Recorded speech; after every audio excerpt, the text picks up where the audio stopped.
The distress signal had been broadcasting for 6 hours before the Galactic Council fleet finally arrived at the Verith system. Fleet Admiral Soravel stood at the command bridge of the Council warship Eternal Accord and watched the main display screen fill with data. She was a tall Drathari with pale blue skin and 4 narrow eyes that moved independently when she was thinking hard. Right now, all 4 eyes were moving.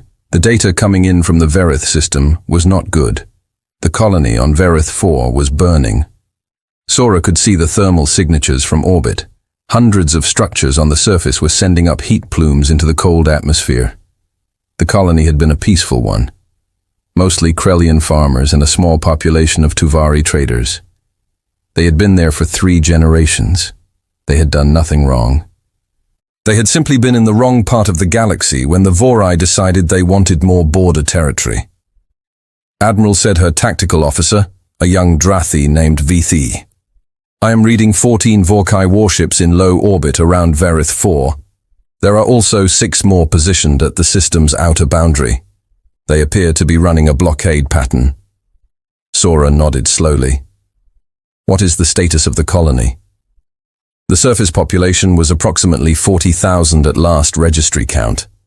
Sensors are showing heat signatures consistent with large weapons discharge. Many of the eastern settlements are no longer responding to communication pings. Vaeth paused. He was young, and he still struggled sometimes to keep his voice flat when the news was bad. Estimated civilian casualties are high. Admiral Sora closed her eyes for a moment. Then she opened them and looked at the rest of the bridge crew. They were all watching her. They wanted to know what the plan was. She wished she had a better one to give them. The Council fleet she commanded was not small. She had 11 warships, 2 heavy cruisers, and a carrier loaded with fighter craft against 14 Vorkai warships in defensive orbit, plus 6 more at the system edge. Those numbers were not comfortable. The Vorkai built their ships thick and mean. Their hulls were heavy. Their weapons were powerful. They did not care much about elegance or speed. They cared about hitting hard and not dying. Open a channel to the Vorai command vessel, Sora said. The communication officer at Tuvari, named Priel, worked at her console for a moment. The channel is open, Admiral. Sora straightened her back and kept her voice calm and firm. Vorkai Fleet Command, this is Fleet Admiral Soravel of the Galactic Council. You are in violation of the Verity Neutrality Accord, which your government signed 40 years ago.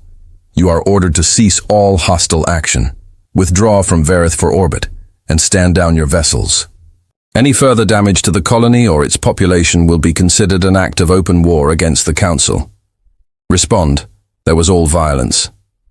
Then a voice came back, deep, rough, and completely unimpressed. Fleet Admiral, you have arrived with 11 warships. We have 20. Your neutrality accord is a piece of old paper. Ver is Vorkai territory now. Leave, or you will be destroyed alongside the colony. The channel clicked off. Sora's jaw tightened. She had expected this, but hearing it still made something cold move through her chest. The Vorai had been pushing borders for 12 years. This was simply the latest push. And the Council, for all its committees and its votes and its very long, very formal debates, had never been good at stopping pushes like this before they became something worse. Admiral, said her sensor officer, a quiet male named Doss. I am reading unusual energy signatures at the system's outer boundary beyond the Vorai blockade line. Sora frowned. Define unusual. I am not sure how to define it, Admiral. The energy pattern does not match any drive signature in our database. Doss tapped at his console several times, as if he was convinced he was making an error, and rechecking would fix it. It is very large. The energy output is far above anything our ship's profile drive, and it is moving fast. Very fast. A Vorkai reinforcement. No, Admiral. The Vorkai are also tracking it. Their outer blockade ships have moved into a defensive formation. I believe they do not know what it is either. That was strange enough to make Sora step closer to the main display. She stared at the long-range sensor feed. The Vorkai outer ships, 6 heavy warships that each outmassed 2 of her own cruisers, had broken their blockade pattern and turned to face the incoming signature. That meant they were worried. The Vorkai were not easy to worry. "How large is the contact?" she asked. Doss checked his readings again. Then he checked them a third time. When he looked up, his expression was one Sora had never seen on him before. "Admiral, the object appears to be approximately 11 kilometers in length." Nobody on the bridge spoke. Sora heard her own breathing in the silence. 11 kilometers. The largest warship in the Galactic Council fleet was the Eternal Accord itself, and it was 900 meters long. That was considered enormous. That was considered a statement of power. 11 kilometers was not a warship. 11 kilometers was something else entirely. 11 kilometers was something that had no business existing. "VTH," she said carefully. "What is the largest vessel in the Vorkai fleet?" "Their command carrier, Admiral, the Unbroken Hammer. It is approximately 1.4 kilometers in length. 1.4 kilometer against 11. Sora stared at the display and said nothing. The energy signature was growing stronger now. The sensor feed was updating every few seconds, and each update showed the same thing. A massive object approaching the outer boundary of the Verith system at a speed that should not have been possible for something that size. Most large vessels sacrificed speed for mass. That was simple physics. You could not have both. But this thing was doing both, and it was doing it without apparent difficulty. And the sensor officer kept checking his instruments as if he was searching for the mistake that would make this all make sense. No mistakes appeared. "The Vorkai outer ships are transmitting a warning signal," Priel said from the communications console. "They are ordering the contact to identify itself and stop. Is the contact responding?" "Not yet, Admiral." The Vorai ships moved again, this time spreading into an attack formation. Sora knew that formation well. It was what the Vorkai did when they intended to fire first and ask questions after. They had opened with that formation at 3 other border systems in the past decade. It usually ended with the other side in pieces. She watched the formation complete itself on the display. Then she watched the enormous contact drop out faster than light travel. There was a flash on the long-range visual feed. Not a small flash, not the kind of flash a ship made when it dropped out of FTL and the drive energy dispersed. This flash was wide and bright, and it took 3 full seconds to fade. When it faded, the main display updated and the visual sensors finally had something to look at rather than just energy readings. The bridge went completely silent. What hung in space at the outer boundary of the Verith system was not a ship in any sense that Sora understood the word. It was a structure. It was a vast, dark, angular structure that extended across the visual feed in a way that made her feel small just looking at it. It was shaped something like a blade, long and narrow at the front, widening toward the back into a series of massive sections that were clearly distinct hull segments. The hull itself was dark gray, almost black, with lines of running lights across its surface that looked from this distance like stars on a very orderly night sky. There were weapons arrays visible even at long range, rows and rows of them arranged along the dorsal and ventral surfaces. There were what appeared to be launch bays, not 1 or 2, but dozens arranged in columns along both sides of the main hull. And there were drive units at the rear that were still glowing from the FTL transit, each one larger than several of the Council's destroyers stacked together. 11 kilometers of dark, metal floating in space.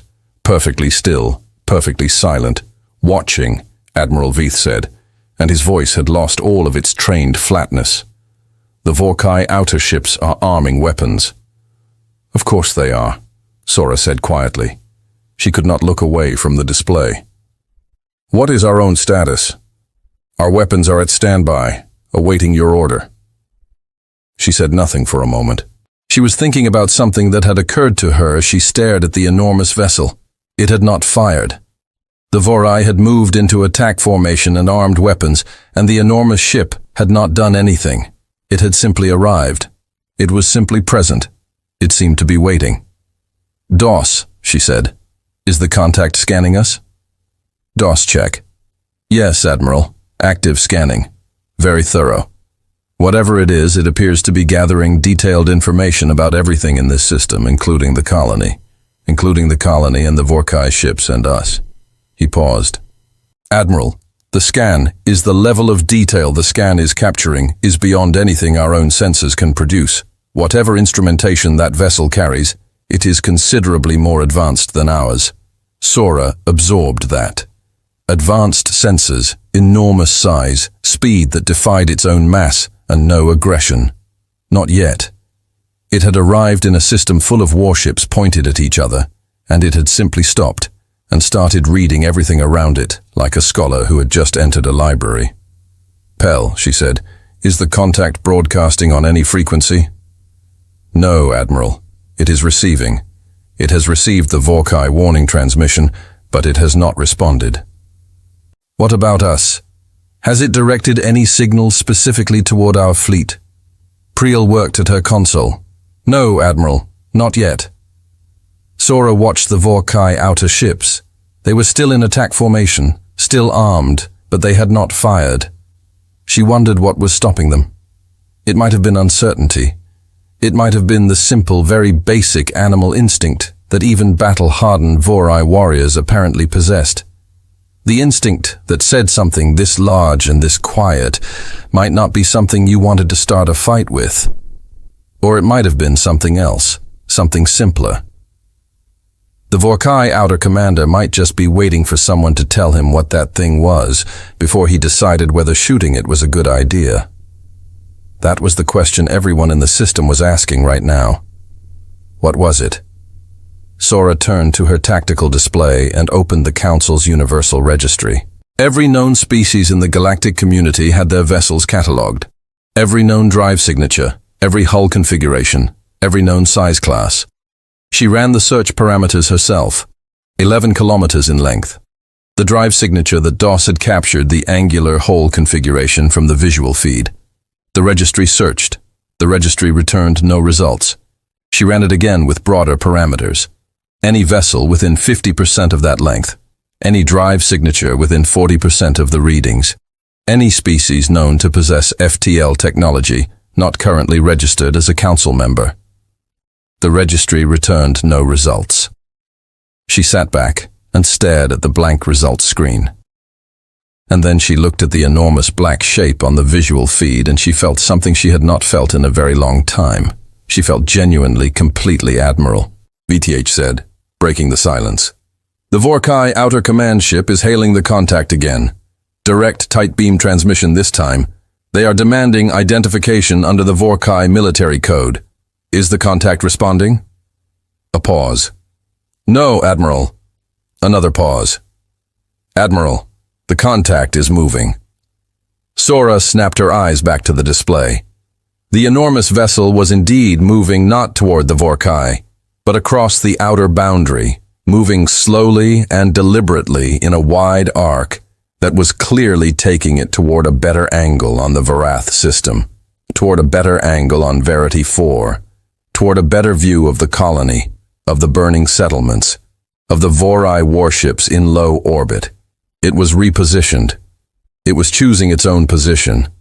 And something about that, the calm, unhurried way it was doing it, made Sora's four eyes all focus in the same direction at exactly the same moment, which almost never happened unless she was very, very worried. How long until it completes that arc? She asked. At current speed, approximately 7 minutes, Admiral. 7 minutes. In 7 minutes, that enormous ship would be positioned between the burning colony on Verith 4 and the Vorkai fleet currently orbiting it.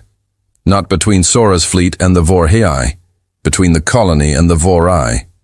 She stared at the display for a long moment. Then she said something she had not planned to say. I think she said quietly that it is here about the colony. Nobody argued with her. Nobody could think of anything better to say. So they all watched the display, and they watched the enormous dark vessel complete its arc, and they watched the Vorkai outer ships finally break formation and pull back. Not because anyone had ordered them to, and not because they had been threatened, but because 20 years of space combat experience apparently told every single Vorkai commander in that system the same thing at the same time. Whatever that thing was, you did not get between it and the thing it was looking at. The Vorkai outer ships pulled back to join the main fleet at Verath 4 orbit, and the enormous vessel held its new position. Sora watched the running lights move slowly across its hull in the visual feed, and she found herself wondering, not for the first time in the last 20 minutes, where it had come from, who had built it, what species had looked at the scale of this galaxy and said, "We need something bigger." She had no answers. She had a feeling the answers were coming. She had a feeling they were going to be very, very interesting. Her communication console lit up. Pell turned from her station with an expression that Sora had never seen on a Tavari before. Wide eyes, hands slightly unsteady, voice careful and precise in the way voices got when people were trying very hard not to show how startled they were. Admiral Pell said the unknown vessel is broadcasting. Galactic standard clear signal directed toward all vessels in the system. Sora straightened in her command chair. "Put it on," she said. The voice that came through the bridge speakers was calm. It was even. It belonged to something that breathed air and spoke with a jaw and a tongue and vocal cords, which meant it was biological and not a machine. And it carried in it the specific quality that certain voices carried. The quality of someone who was not in a hurry, because they did not need to be in a hurry, because nothing in the immediate environment constituted a threat to them. "This is Commander Park Jinho of the United Nations Ship of Terror." The voice said to all vessels in the Verith system, "We are aware of the situation on the surface. We are here to observe. We ask that all parties hold their current positions. We will be in contact shortly." The transmission ended. The bridge was very quiet. Sora looked at Pell. "Run that name through every database we have." Pell ran it. "No results, Admiral. No match in any known species registry. No match in any language database. The name structure is unrecognized." Sora nodded. She had expected that. She looked at the enormous dark ship on the display, the Aegis of Tarara. She did not know what that meant. She did not know what a United Nations ship was, or what Tarara referred to, or who Commander Park Jinho was, or what species spoke with a voice like that. Steady and warm and completely entirely unafraid. She knew one thing. Whatever came next, the Verith system had just become the most important place in the galaxy, and she had a feeling it was going to stay that way for a very long time. The silence after the transmission lasted exactly 4 seconds. Then everyone on the bridge of the Eternal Accord started talking at once, and Fleet Admiral Soraville had to raise her voice sharply to cut through all of it. The crew quieted down, but she could see it in their postures, the tension, the confusion, the nervous energy that came from standing in the middle of something. Nobody understood. She understood the feeling. She shared it, but she was the Admiral, and being the Admiral meant she did not get to show it. "Vteeth," she said, keeping her voice level, full sensor sweep on the contact. "Everything we have, whole composition, weapon count, life sign readings, everything already running. Admiral Pell, get me a line to Council, High Command, priority channel encryption, level 1 opening the line. Now Admiral Doss, I want that drive signature analyzed. I want to know if it matches anything at all, in any database. We carry on this ship cross-reference against old records, pre-console records, theoretical vessel design models, everything." "Yes, Admiral." She turned back to the main display and studied the enormous vessel. It had not moved since the transmission. It sat at the outer edge of the system in its chosen position, running lights tracing slow, steady patterns across its hull, driving units cooling to a dull glow. It looked, if such a word could be applied to something 11 kilometers long and covered in weapons, patient. It looked like it was comfortable waiting. That itself was interesting. Most vessels that arrived in a disputed system with that kind of firepower did not position themselves and wait. They either moved to assert dominance immediately, or they held back at a safe distance. This vessel had done something different. It had moved to a specific position, one that placed it as a clear obstacle between the Vorkai fleet and the colony on Verth 4, and then it had stopped, announced itself calmly, and told everyone to hold still. It was the behavior of something that had a plan and was in no rush to execute it. The Vorkai, for their part, were doing something Sora had rarely seen them do. They were holding still. The 20 Vorkai warships were still in formation around Varath 4 and at the outer boundary, but they had not attacked. They had not advanced. They had not sent another warning transmission. They were sitting in their positions and presumably staring at their own sensor feeds and trying to figure out what they were looking at, just like everyone else. VTH completed his initial sensor sweep and turned with his report. Admiral, hull composition on the contact is partially readable. The outer layer appears to be a metal alloy we do not have in our materials database. The density is significantly higher than standard hull plating, roughly 3 times the density of our best armor composites. There is also what appears to be an energy field layered over the hull, not a standard shield configuration. The geometry is different, more integrated weapon count. VTH hesitated. That is where the reading becomes difficult. Admiral, I can identify what are clearly weapons imp placements along the dorsal and ventral hull. I count over 200 distinct installations. However, there are additional structures that I cannot classify. They may be additional weapon types we do not recognize, or they may be support systems. I cannot say with certainty. He paused again. The launch bays I can count clearly. There are 48 of them, Admiral. Each bay appears large enough to house multiple craft, 200 weapons in placements, 48 launch bays on a single ship. Sora processes that life signs are real but unusual. The life sign configuration suggests a biological crew, oxygen breathers, carbon-based biology consistent with several known species types, but the density is low for a ship that size. I am reading approximately 6,000 life signs across the full vessel length. 6,000 on an 11-kilometer ship.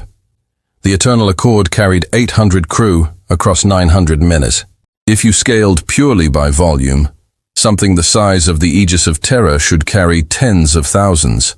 Unless the ship was heavily automated, unless the crew was small by design, managing systems too advanced to need large numbers of hands. Council High Command is on the line. Admiral Pell announced Sora moved to the encrypted communication terminal and pressed the contact point.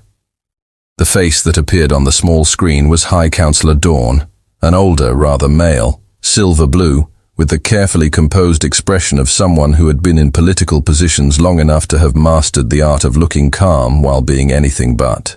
Admiral Dawn said, "We are receiving your sensor data in real time. This vessel, you have no identification on it, none, Counselor. It appears in no registry. Its drive signature is unknown.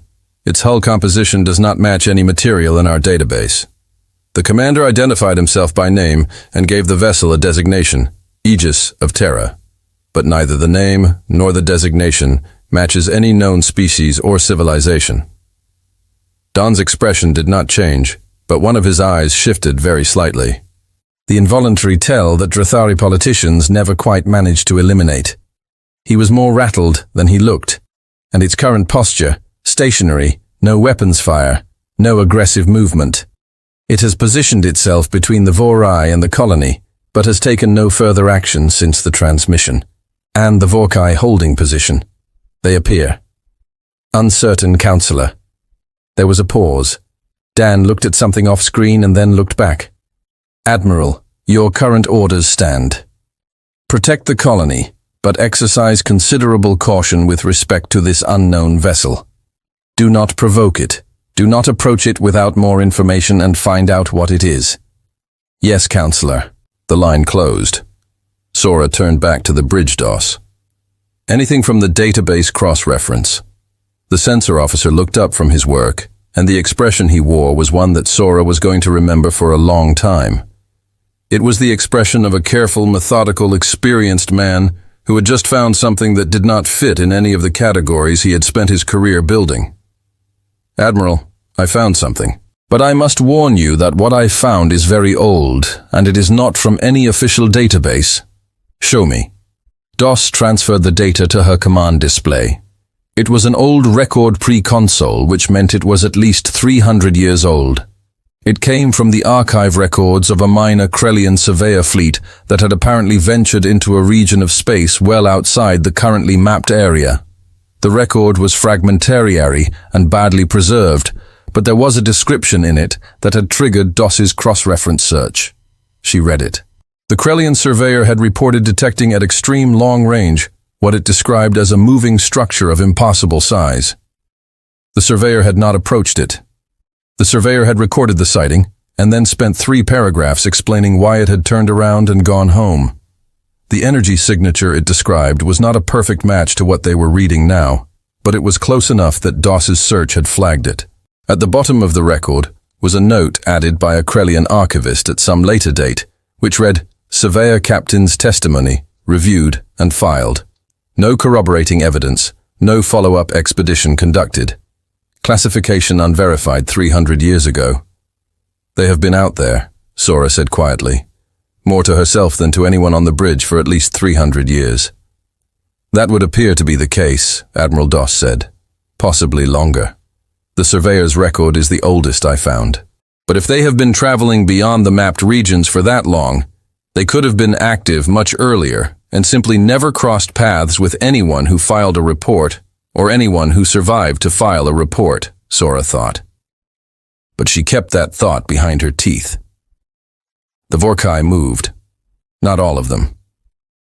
The main fleet at Vareth 4 orbit stayed put, but the 6 ships that had originally formed the outer blockade line began moving slowly, deliberately toward the Aegis of Terror. They were not in full attack formation. They were in a probe formation, the kind the Vorkai used when they wanted to get close enough to read a target properly before committing to a fight. Vorai outer ships are moving toward the contact. Beth confirmed. "They appear to be conducting a close approach for sensor purposes. What is the contact doing?" "Nothing, Admiral." Still stationary, the 6 Vorkai ships crept forward. At 300 kilometers from the Aegis of Terra, they slowed. Sora watched their sensor emissions ramp up on the display they were scanning, doing exactly what she had done, trying to figure out what this thing was. Then, one of the Vorkai ships did something very Vorsy. It fired a ranging shot. Not a full weapons discharge, just a single pulse from a forward cannon.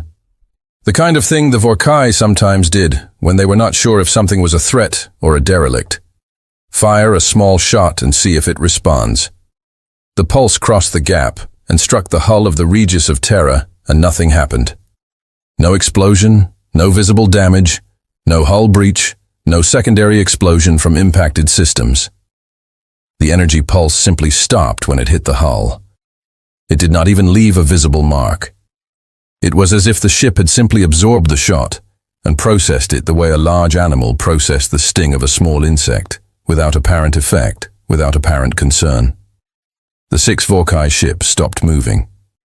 There was a very long pause in the Verity system. Then the Aegis of Terra spoke again to the Vorkai vessel that fired the ranging shot. The voice of Commander Park Jinho said, "That was unnecessary. We are not here for you. We are here about the colony. We suggest you rejoin your formation and wait. This will be resolved shortly." The transmission ended. One of the Vorkai ships started backing away from the Aegis of Terra, then a second, then a third. By the end of it, all 6 of the outer ships were moving back toward the main fleet, and nobody watching them could have said they were doing it in any orderly way. They were doing it the way ships backed away when the crew decided collectively and without a formal order that being where they were was a very bad idea. On the bridge of the Eternal Accord, someone let out a long, shaky breath. Sora did not look to see who it was. She felt she understood. Admiral Pell said, and her voice was now very careful. "The Aegis of Terra is hailing us directly. Tight beam addressed specifically to this ship." Sora stood up very straight. On speakers, the same calm voice. "Fleet Admiral Vell. This is Commander Park of the Aegis of Terra. We have reviewed the situation in this system. We understand you are here on behalf of the Galactic Council to address the Vorkai incursion. We would like to coordinate. Are you available to speak directly?" Sora looked at her crew. They looked back at her. Every face showed the same question. What do we do? She had no handbook for this. There was no council protocol for an unknown vessel of impossible size, asking to coordinate actions against a common threat. There was no training exercise that had covered this scenario, There was simply the situation and herself in her judgment. She pressed the open channel control. "Commander Park, this is Admiral Soravel. We are available to speak. Before we proceed, I have to ask, who are you? Where are you from? Your vessel and your name do not appear in any registry I have access to." A brief pause, then the voice again, and now there was something in it. Something very slight, almost undetectable that might have been quiet amusement. "Admiral, we are human. We are from a planet called Earth. We are aware that we are not in your registry. That is something we have been meaning to address for some time." Another slight pause. "We think this situation may be a good occasion to do that." Admiral Sora sat back in her command chair and stared at the enormous dark ship on the display and tried to find a response to that. She could not immediately find one. "Human," she said at last, mostly to herself, testing the word. It was not a word in any language she knew, which meant it was a translation of something from their own language. Earth. "Yes, Admiral," the voice said, and it was definitely patient. Very, very patient. "We will explain everything. We would ask in the meantime that the Council fleet hold its position and allow us to address the Vorai situation. We believe we can resolve it without unnecessary loss of life on any side." Sora looked at the Vorkai fleet on the display. 20 warships, a burning colony, a 40,000-strong population still trapped on the surface. She looked at the Aegis of Terra. She thought about the ranging shot from the Vorkai probe ship, the shot that had done nothing. She thought about 6 Vorkai warships backing away from a single vessel without being fired upon. She pressed the channel control again. "Commander Park, the Council fleet will hold the position. We are watching." "Understood, Admiral. Thank you." The channel closed. Sora sat in her chair and watched the enormous ship and thought about all the things she did not know. She thought about the old Krellian survey record and what it meant that something this large had been operating beyond the mapped regions for at least 300 years. She thought about the word human. She thought about a planet called Earth that was not on any chart she had ever seen. She thought about 6,000 lives aboard a ship built like a world, and what kind of people built something like that, and why. After 300 years or more of watching from the darkness, they had decided today was the day to step forward. She was still thinking about all of it when the Vorkai main fleet finally made its next move. And that was when things truly began. The invitation came 20 minutes after the last transmission. A short, clean message directed to the Eternal Accord from the Aegis of Terra, signed by Commander Park Jinho, suggesting that a small delegation from the Council fleet might wish to come aboard for a direct meeting. It stated that a shuttle bay on the port side of the vessel, approximately at the midship mark, would be made available. It included approach coordinates precise enough that Sora's navigation officer could plot the course without any calculation. The bridge crew looked at Admiral Soravel. She looked at the coordinates. She looked at the enormous ship. She looked at the Vorkai fleet, which was still holding position at Varith orbit, and had in the last 20 minutes not fired on the colony again, which was itself something worth noting. She was not sure if the Vorkai were waiting to see what the strange vessel did, or if they were waiting for better odds, or if they were simply doing what everyone else in the system was doing, which was watching. She made a decision.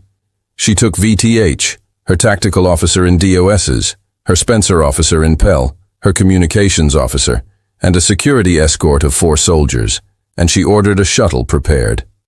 She considered telling Council High Command before she went, but decided it would take too long, and the Counselor would very likely tell her not to go, which was not an instruction she was prepared to follow right now. The shuttle left the Eternal Accord and crossed the gap between the 2 vessels. Sora sat in the front passenger seat and watched the Aegis of Terra grow in the shuttle viewport. At a distance, it had been enormous. Up close as they approached, and the scale of it resolved itself from sensors and data into something she could actually see with her own eyes. It was something else entirely. The hull was not smooth. It had texture, deep channels and recessed sections ran along its length. And as the shuttle flew along the midship section, she could see that many of these recessed areas contained additional systems. what appeared to be secondary sensor arrays, communication dishes, and in several places what looked like repair or maintenance access points large enough to fly a mid-sized transport through. The metal itself was dark, almost black in the shadow of the ship's own bulk. But where the starlight caught it at the right angle, it had a quality to it. A faint structural pattern in the alloy, like something that had been built to last, not just for the mission it was currently on. For a very long time, the shuttle found the indicated bay. The doors were already open. Two massive blast doors, each one larger than the Eternal Accord's entire shuttle deck, sliding apart to reveal a lit interior. The bay inside was large enough to hold 15 of the Council fleet shuttles side by side, with room to spare. It was clean, well lit with a warm white light that felt deliberate. And as they descended and landed on the deck, Sora could see a small group of figures waiting, the humans. She had been trying to prepare herself for this moment during the shuttle transit. She had thought about what she might see. Some kind of species that had never made contact with the galactic community. Possibly something very different from anything she knew. She had steeled herself for the unexpected. She had not quite expected to see something so close to familiar. There were 6 of them standing on the deck as the shuttle ramp descended. They were bipedal, 2 arms, 2 legs, 1 head. The head was proportioned differently from Drathari, smaller, rounder, with eyes that faced forward in a way that suggested something that had at some point in its evolutionary history needed to judge distances well. The eyes were various colors. 2 of the figures had dark eyes, 1 had pale ones, 1 had eyes that were a shade somewhere between brown and amber. They had no scales. Their skin was smooth, and it came in shades that ranged from very light to a deep, warm brown. They were, compared to most Drathari, quite compact, not as tall on average, not as long-limbed, but they held themselves in a way that communicated something. It was the same way that certain commanding officers held themselves in all species, upright, relaxed, and completely at home. The one in front was slightly taller than the others. He wore a uniform that was dark and close-fitted with markings on the collar and sleeve that Sora guessed were rank indicators. His hair was dark and worn short. His face was calm.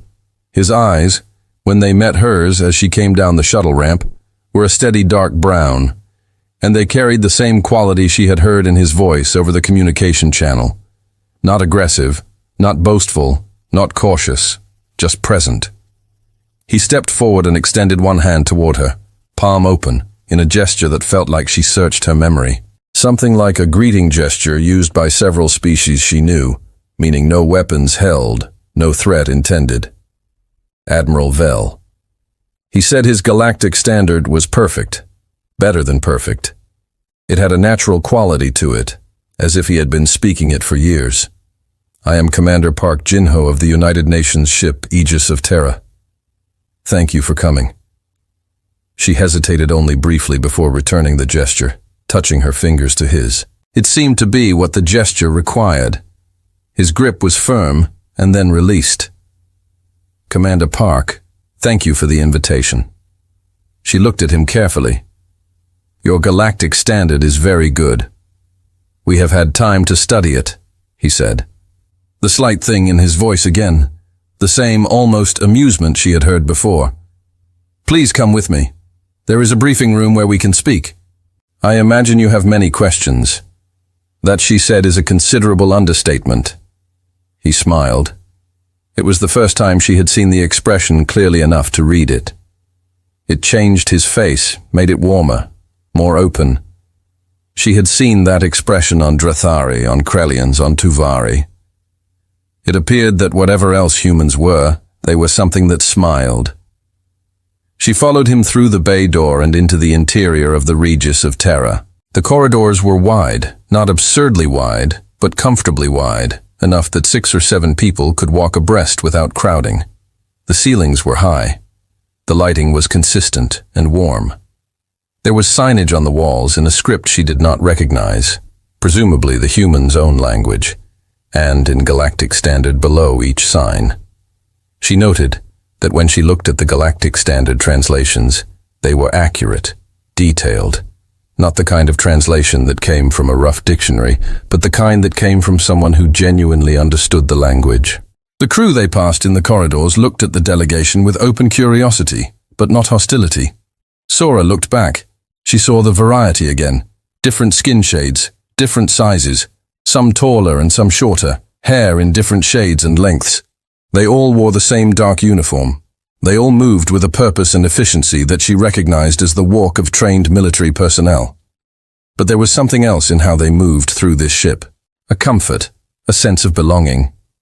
They were at home here the way that crew members were at home in a vessel they had spent years aboard. Commander Park brought them to a briefing room that was relative to the rest of the ship, modestly sized.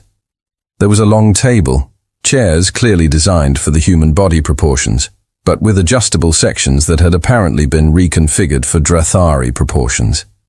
She could see the adjustment marks, which meant they had known who was coming, which meant they had prepared. She found a seat. Park sat across from her.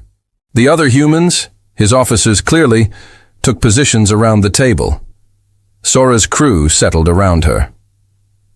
"I will start with the obvious question," Sora said, "because if I do not ask it first, I will not be able to focus on anything else. How long have you been in this galaxy?" Park looked at his officers briefly. Something passed between them, not spoken, just a look. Then he turned back to Sora. "Our species evolved on a planet called Earth in a star system we call Sol, located in the inner regions of the galaxy. We developed interstellar travel approximately 300 years ago by the local calendar. Since then, we have been exploring, Sora repeated. For 300 years, without making contact with any known species, we made contact with several species," Park said. "Some of those contacts were not peaceful. We learned early that approaching unknown civilizations required care and time." He paused. "We have been observing the galactic community for a significant portion of those 300 years. We have learned your languages, your histories, your political structures. We chose to wait until we felt we could engage in a way that was productive." Sora stared at him. "You have been watching us for 300 years and you said nothing." "Yes. While wars happened, colonies were taken, and the Vorkai spent 12 years expanding their borders, Park's expression did not flinch from that. He met her eyes steadily. "We were watching," he said, "and learning and building." "Building what?" He looked at her for a moment, and then said simply this. She thought about what that word meant in this context. 300 years of building. 300 years of what those Krellian surveyors had seen from far away and decided not to approach.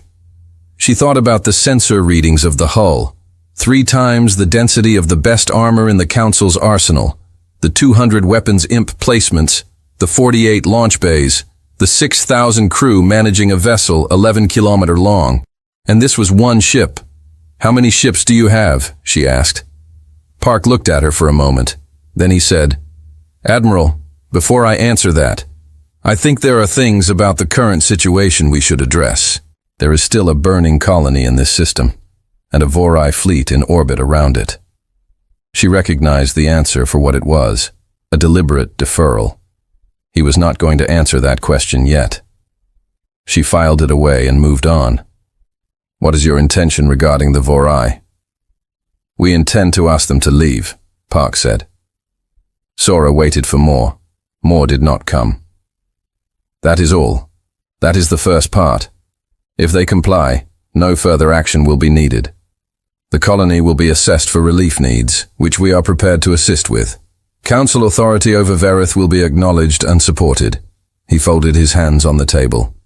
"If they do not comply, the situation will require a different approach, but I would prefer to try the conversation first." The Vorhis said carefully, "Do not generally respond well to being asked to do things they do not want to do."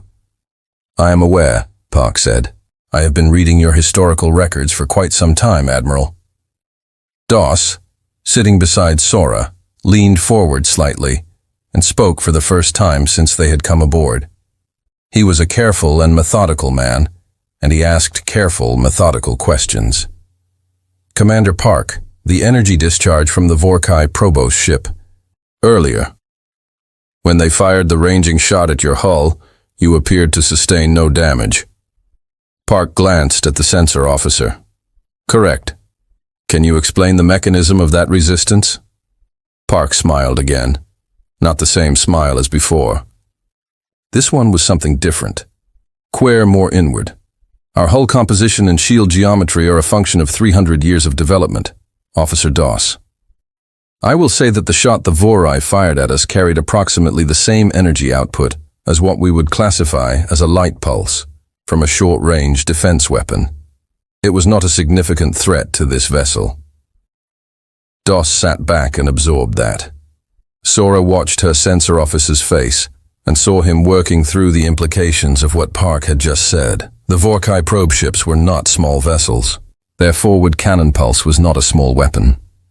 If that qualified as a light pulse from a short-range defense weapon by human classification standards, then what did the Gus Terra classify as a significant threat? She was not sure. She wanted to know. Commander Veith said the tactical officer was unable to help himself. The weapon is placed along your hull. Can you tell me what class they are? Park looked at VTH. We use several different systems, he said. Rail-based kinetic drivers, energy projection weapons in several frequency ranges, missile launch systems, and some systems I am not going to describe in detail at this time. The short version, Officer Veith, is that they are sufficient for our operational requirements. VTH stared at him for a moment, and then sat back and said nothing. Pell spoke next, the communications officer's practical mind going to the practical question. Commander, you said you wished to ask the Vorkai to leave. You indicated the Galactic Council's authority in this system would be supported. Does that mean you intend to operate within the Council framework going forward? Park nodded. That is our intention. Humanity's intent is not to displace or diminish the galactic community. Our intent is to join it. He paused as a full member with all that implies. Sora looked at him. He looked back. She thought about all of it. 300 years. The ship she was sitting inside, the 6,000 crew, the weapons, the hull that had swallowed a cannon blast like it was nothing. She thought about the word member. She thought about what the Galactic Council would say, what the Vorai would say, what every species in the community would say when they processed the information, that there had been a civilization operating in this galaxy for 3 centuries that none of them had known about. She thought about the High Counselor's carefully composed expression on her communication screen, and she thought that when she gave him her full report, that expression was going to be somewhat harder to maintain. I have one more question, she said. Park waited. Why now? Of all the moments in 300 years, why this system, why this incident, why today? The Park was quiet for a moment. He looked at the table and then he looked up at her. When he spoke, his voice was still calm, still even. But there was something in it now that had not been there before. Something quieter and more serious. Because 40,000 people are on that surface, he said. And they are dying, and we are here, and we can stop it. And there is no longer any reason, sufficient reason to wait. The briefing room was very quiet. Sora looked at him for a long moment. She thought about the 300 years of watching. She thought about what it must have taken to watch and not act. She thought about what had finally made that constraint break. All right, she said at last. Then let us go talk to the Vorkai. Commander Park Jinho Chimato Pleb, and for the first time since she had come aboard. The patience in his bearing shifted into something more purposeful. He nodded once, and they went. The transmission to the Vorkai fleet went out from the Aegis of Terra. At the same moment, Sora's delegation shuttle departed the human ship to return to the Eternal Accord. Commander Park had been clear that the Council fleet should be back in formation before the communication was sent. Sora appreciated the consideration, though she was not entirely sure she understood it until she was back in her command chair and watching the events unfold on the main display. Park had explained very calmly in the briefing room what he intended to say to the Vorhei. He had not made it sound complicated. He had said, "We will ask them to withdraw. We will give them a clear timeline. We will make the consequences of non-compliance plain, and we will mean everything we say. Sora had asked if he expected the Vorhei to comply. Park had thought about that for a moment. In my experience, he had said, people who have been winning for a long time need to see something very clearly before they accept that the situation has changed. We intend to show them clearly. The transmission went out. Sora read the text feed as Priel pulled it up on the bridge display because she wanted to see exactly what the human said. It was short for Vorkai Fleet Command Verith System.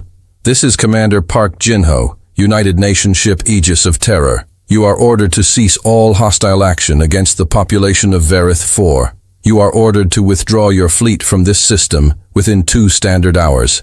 The colony is under the protection of the Galactic Council, and as of this moment, the protection of humanity. Non-compliance will result in the use of force. We recommend compliance. Commander Park, UNS Aegis of Terror. That was all. No long list of grievances, no political language, no committee wording. 2 standard hours, get out. Non-compliance means force.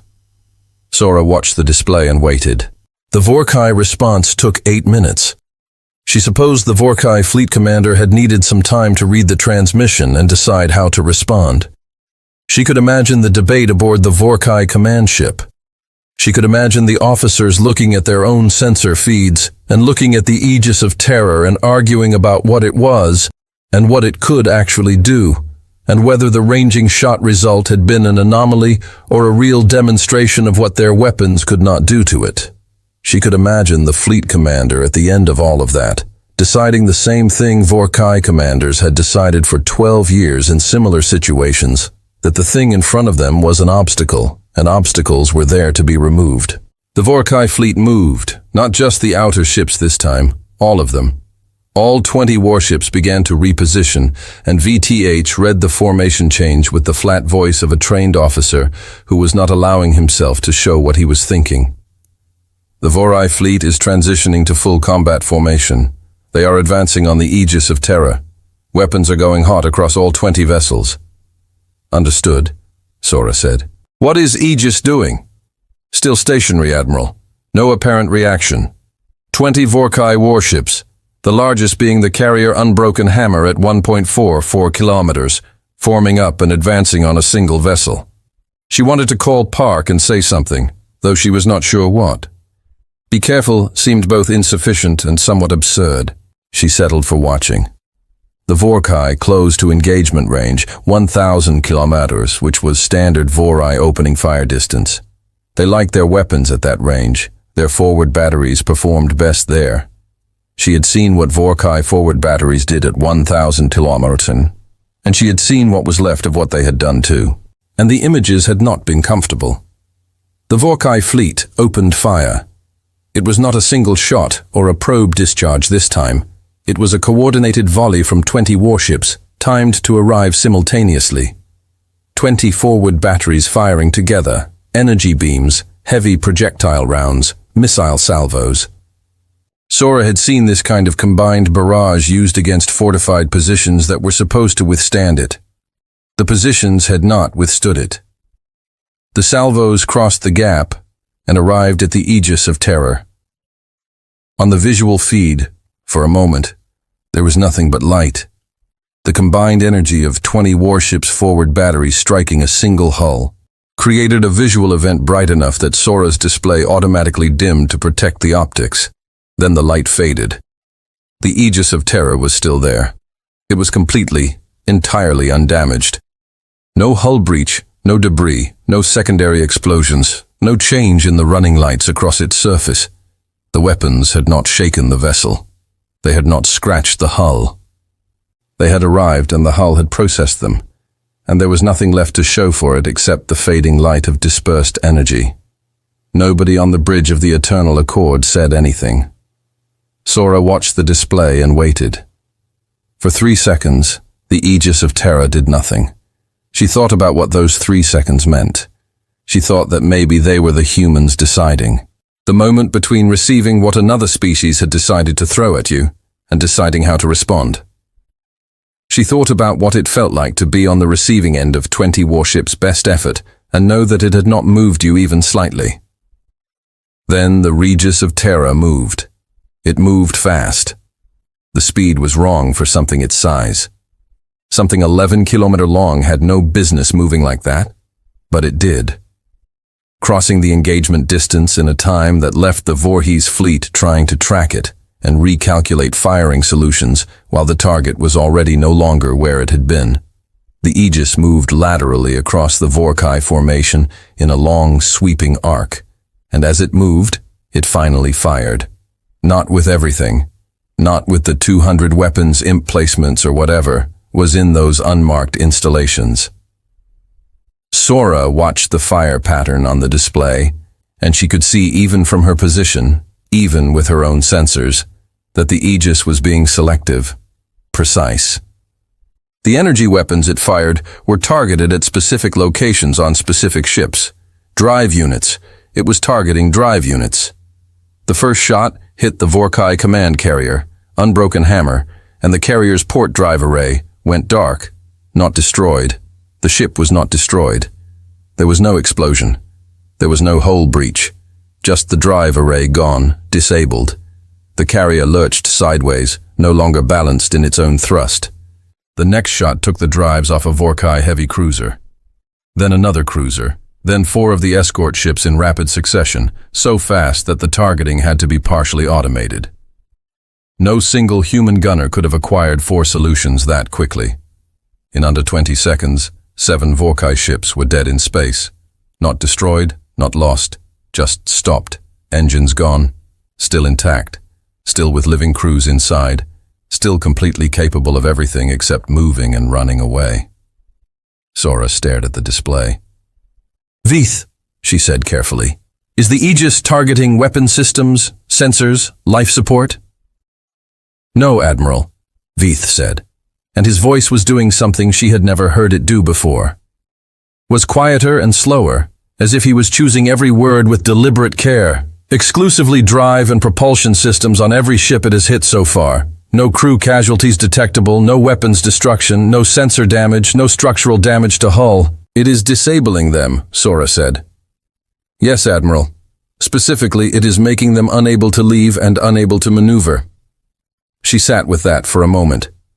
The Aegis had taken the full combined barrage of 20 warships and then gone into the Vorkai formation and started methodically removing their ability to go anywhere. It was not trying to destroy the fleet, it was trying to ground it. And in the process of doing that, it was demonstrating very clearly, very calmly, that it could have done the other thing at any point and chose not to. The 13 remaining mobile Vorkai ships were reacting now. Some were trying to maneuver away, some were trying to form a defensive cluster. 2 of them were still firing, though their shots at the Aegis were about as effective as the first barrage had been, which was not effective at all. The Aegis moved through the formation like something that knew exactly where every threat was and where every threat was not. And it fired when it needed to fire and repositioned when it needed to reposition. And it did not appear to be in any hurry.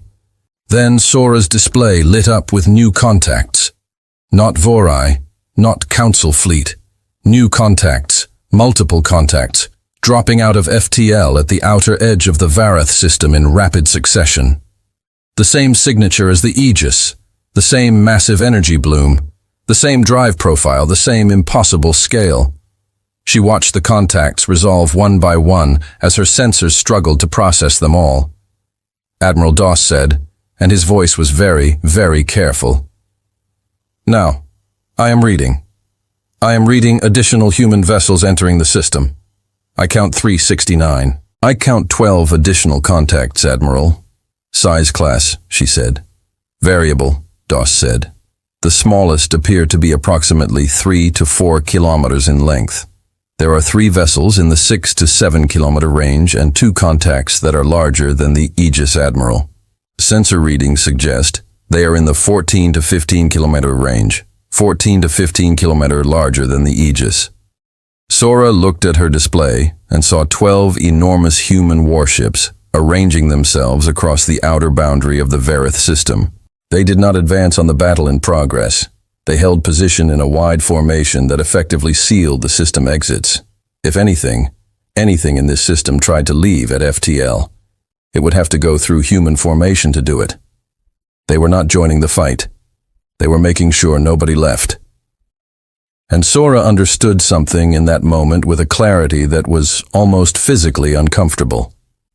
The humans did not need 12 ships to handle the Vorkai fleet. The Aegis of Terra had been demonstrating that for the last several minutes, all on its own. The ships were not here because the Regis needed help. They were here because this was the human announcement. This was them saying clearly and without any ambiguity whatsoever that they were present. They were organized. They were here in numbers. And what the galaxy was seeing right now was not an exception. This was not one ship that had decided to act.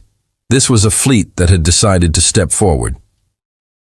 Back in the main engagement, the Vorkai fleet was down to 9 mobile ships, then 6, then 4. The Aegis worked through them methodically. Drives gone, propulsion dead, ships drifting. The Vorkai were still firing.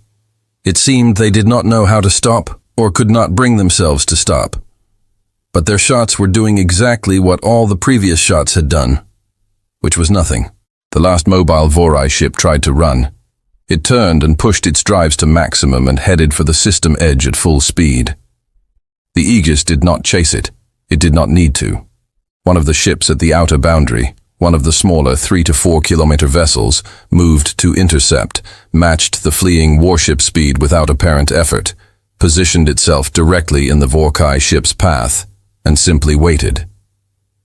The Vorkai ship had 2 options. It could fire on the human vessel, blocking its escape, which it did, and which had no effect, or it could stop. After 3 seconds of trying the first option and achieving nothing, it stopped. Sora watched the entire Vorkai fleet sitting dead or still in the Vera system, 20 warships going nowhere, and she thought about the old political debates she had sat through in council chambers, the long arguments about whether to send 2 ships or 3 to the Vorkai border incidents, whether to file a formal complaint or an informal one, whether a committee review should precede action or follow it. She thought about how many colonies might have been different if at any point in the last 12 years someone had shown up and simply systematically and without malice or destruction removed the Vorkai's ability to go anywhere. The Aegis of Terror came to rest in the center of the drifting Vorkai fleet. It was surrounded on all sides by warships that had fired everything they had at it, and none of it had mattered.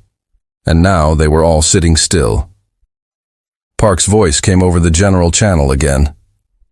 Vorkai Fleet Command, your ships are immobilized. No crew members have been harmed. We have no intention of destroying your vessels or harming your personnel. However, you are currently unable to leave the system until we choose to allow it. A pause. We are going to send a transport to the surface of Verith for now to begin relief operations for the colony. During that time, we ask that you sit quietly and think about the conversation we are going to have when relief operations are complete. That conversation will involve your withdrawal from all territories taken in the past 12 years, reparations to damaged colonies, and a formal agreement regarding future border conduct. Another pause, shorter this time. We are not asking you to surrender. We are asking you to negotiate. There is a difference. We think, given the current situation, you may find negotiation more comfortable than the alternative. The Vorkai fleet said nothing. Sora's communication console lit up. It was parked on the direct channel to the Eternal Accord. Admiral Vel, we are beginning surface operations on Verith 4. We have medical personnel and supply capabilities aboard. We would be grateful if the Council fleet could coordinate with us on relief distribution. Sora looked at her bridge crew. They were all staring at her. She read in their faces every emotion she was feeling herself. The shock, the recalibration, the attempt to process the last 40 minutes and put it into a framework that made sense. There was no framework. Something entirely new had just happened, and the old frameworks were not built to contain it. Commander Park, she said into the channel. She kept her voice steady. She was the Admiral, and being the Admiral meant certain things. We will coordinate relief operations. We have medical teams available. Thank you, Admiral Commander. She paused. The ships at the system boundary, those are all human vessels. A brief pause. Yes, and there are more beyond what is here. It was not quite a question, but Park answered it like one. Yes, Admiral, he said. There are more. She stared at the delay. 13 human warships in the Varath system. 20 immobilized Vorkai warships going nowhere. A burning colony on the surface waiting for help that was now finally coming. And somewhere beyond the edge of the mapped region, more human ships. She exhaled slowly and then straightened in her chair. Begin relief coordination, she told her crew. All departments stand down from combat alert and are prepared to assist surface operations. They moved. They were good people, her crew, and they moved. Sora kept her eyes on the display for one more moment, on the enormous dark shape of the Aegis of Terra, holding the center of the system like it had always been there, like it intended to stay. She thought about the galaxy she had known yesterday, the maps and the borders, and the carefully maintained ledger of who had what and who wanted what. Then she thought about the galaxy she was sitting in right now. They were not the same galaxy. She was not sure they would ever be the same galaxy again. The relief operations on Verith 4 took 31 hours. At that time, Soravel did not sleep. She was not sure any of her bridge crew slept either. They rotated through their stations, and they coordinated with the human medical teams, and they watched the enormous vessels sitting in the center of the system. And they thought their own thoughts, and when they looked at each other, they shared the particular expression of people who had witnessed something that had permanently reorganized their understanding of the world. The human medical teams were thorough. That was the word Sora kept coming back to. They arrived on the surface in transports that descended from the EGS's launch bays in groups of 4 and 6, and they brought with them not just medical personnel, but supplies.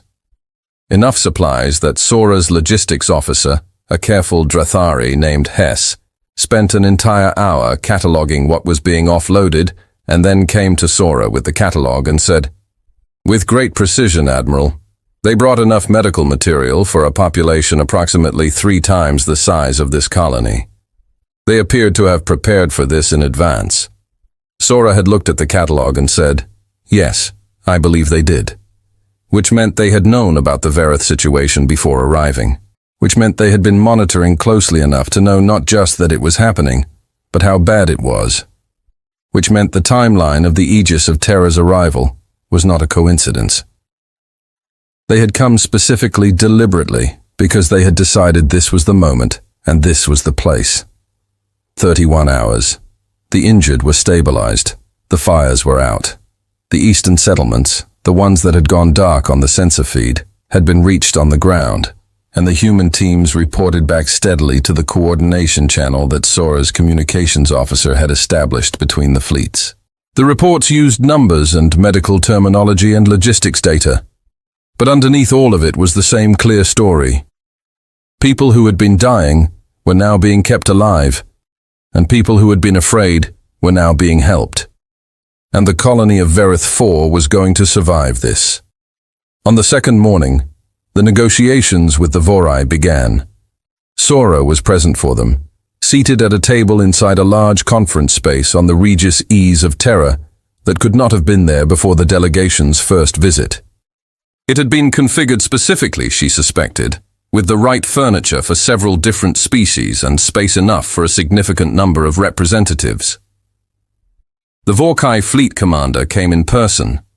He was large, as Vorkai tended to be, a deep grey-green, heavily built, with a kind of physical presence that came from a life spent in military command. He sat down across from Commander Park and looked at him with a flat, assessing gaze of someone trying to read an opponent. Park looked back at him with the same quiet patience he had shown in every interaction Sora had witnessed so far. The Vorkai commander's name was Gra. He had been in the Vorkai military for 37 years. He had commanded 3 border operations, and this was his 4th. He did not speak immediately. He looked at Park. He looked at Sora. He looked at the table. Then he looked at his own hands, as if consulting something. And then he looked back at Park. "What do you want?" he said.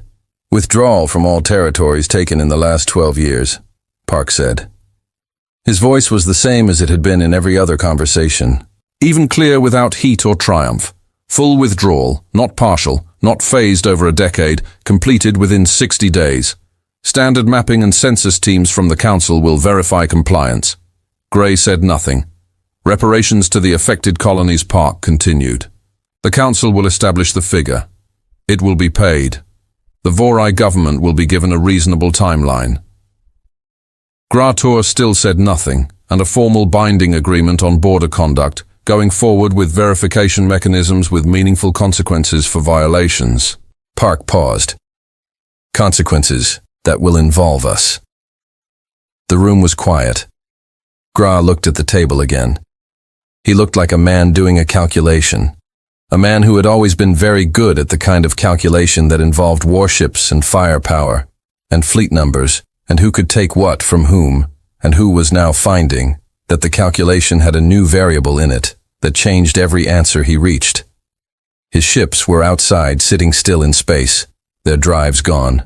His crews were unharmed, his vessels were intact. The humans had done all of that without killing a single Vorkai soldier, and standing just outside the mapped borders of the galactic community were more human ships. How many more? Nobody at this table knew except the calm man sitting across from him.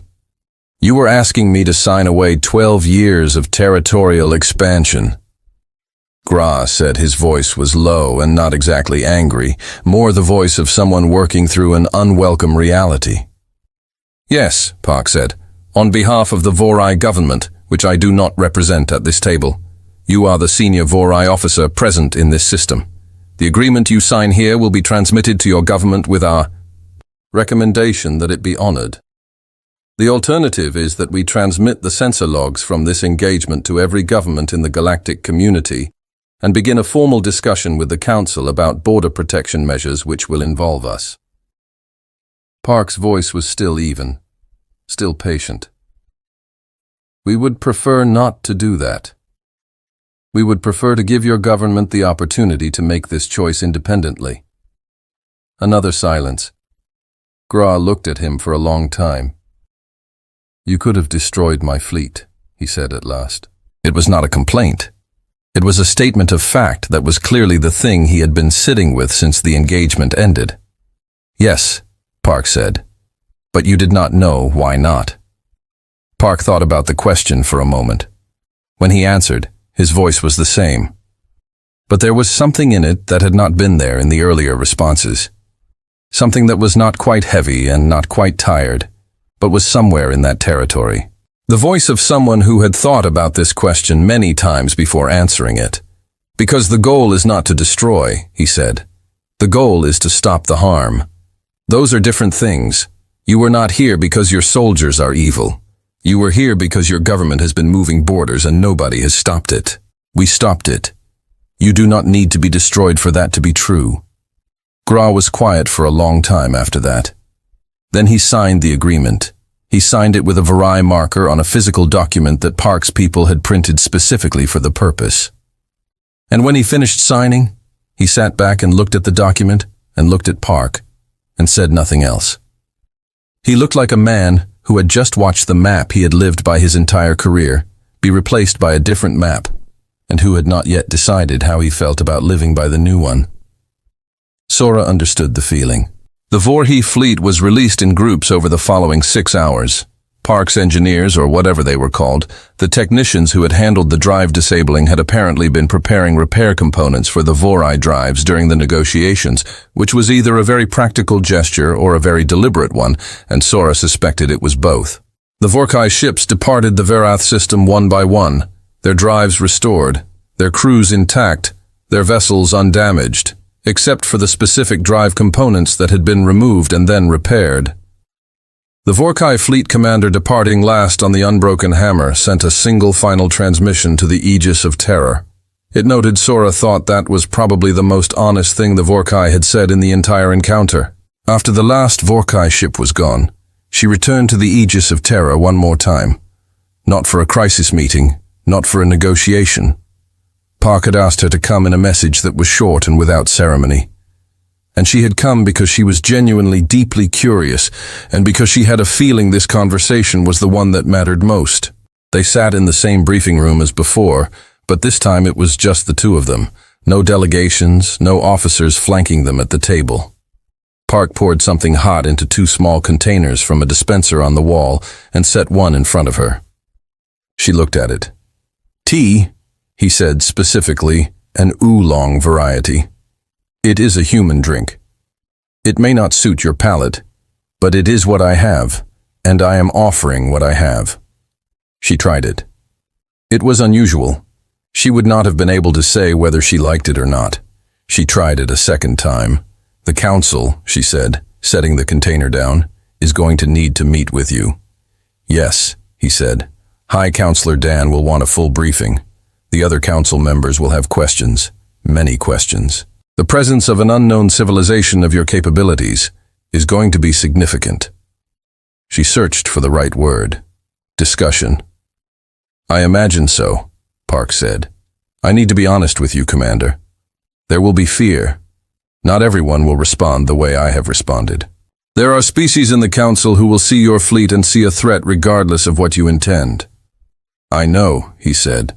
He held his tea with both hands in the way she had noticed humans did, as if the warmth of the container was something they were seeking. "We expected that. It is part of why we waited as long as we did. We wanted to have something to offer, not just capability. We wanted to have a record of actions that demonstrate intent." "Today was the demonstration," she said. "Today was the beginning of the demonstration," he said. She looked at him. "How many ships, Commander?" "You deferred the answer before." He looked at his tea, then he looked up at her.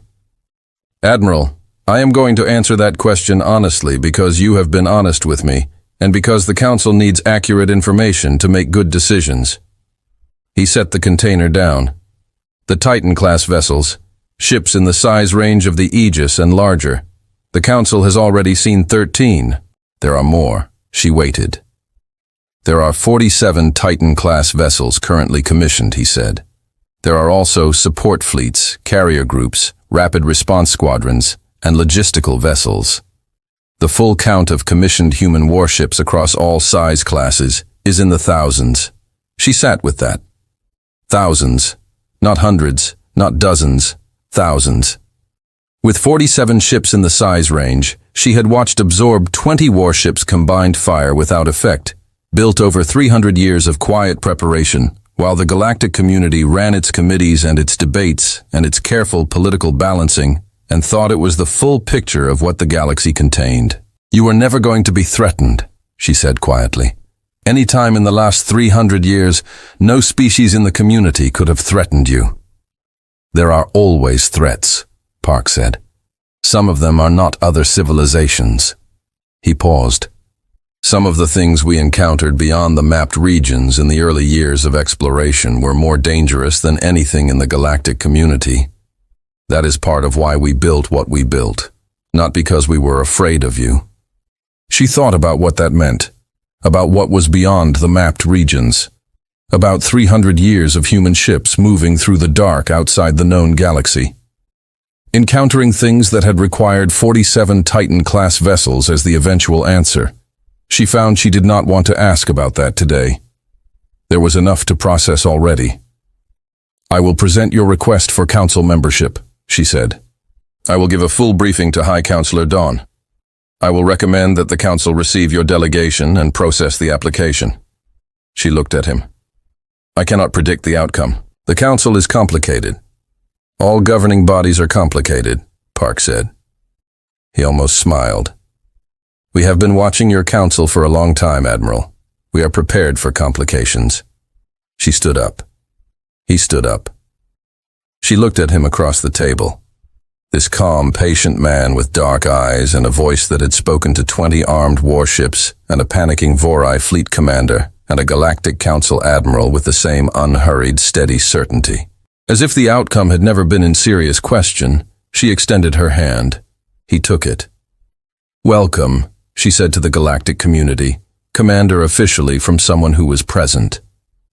Something in his expression shifted, something small and genuine without the practice control she had been seeing since the first moment of the briefing room. For just a moment he looked not like a commander, but like a person who had waited a very long time for something, and had finally reached it. "Thank you, Admiral," he said. She left the Aegis of Terror for the second time, and crossed the gap back to the Eternal Accord in the shuttle. And she sat in the front passenger seat and looked out the viewport at the stars. And she thought about the report she was going to have to write. She thought about what you put in a report when the most significant first contact event in the history of the galactic community had just happened in a system. Most council members could not have placed it on a map. She thought about High Counselor Dawn reading it. She thought about every star she could see, and the knowledge now settled permanently into her understanding of things that somewhere out there in the dark beyond the maps, those stars were not empty. They had never been empty. There had been ships out there, thousands of ships for 300 years, and none of them had known. The shuttle docked. She walked onto the Eternal Accord. Her bridge crew was there, all of them, even the ones who were technically off shift and should have been sleeping. They were standing near their stations, or sitting at consoles they did not need to be at, and they were watching the display screens showing the Verith system, showing the Aegis of Terror, showing the distant shapes of the other 12 human ships at the system boundary. They looked at her when she walked in. She looked back at them. "Get me aligned to Council High Command," she said. "Priority 1. I need to speak with the Counselor." She moved to her command chair and sat down, and someone sent a message to Commander Park. "Tell him we will be in touch regarding the formal Council introduction proceedings." Her communication officer opened the priority line. Her crew moved at their stations. Outside the viewport of the Eternal Accord, the Aegis of Terror sat still in the Verith system, running lights moving slowly across 11 kilometers of dark hull in the starlight, patient, present, waiting for the galaxy to catch up. When High Counselor Dawn's face appeared on the communication screen, still composed, still silver blue, still wearing that carefully neutral expression, Soravel looked at him and thought of exactly the right way to begin. She said, "Counselor, I need you to open a new file in the Council registry. The name of the entry will be Humanity, and I need you to clear your calendar for the next several days. What I have to tell you is going to take some time." The High Counselor's carefully composed expression shifted. Just slightly. Just enough. Sora allowed herself for one brief moment the smallest version of something that might have been a smile. Then she began her report. And in the Verith system, 300 years of silence finally came to a proper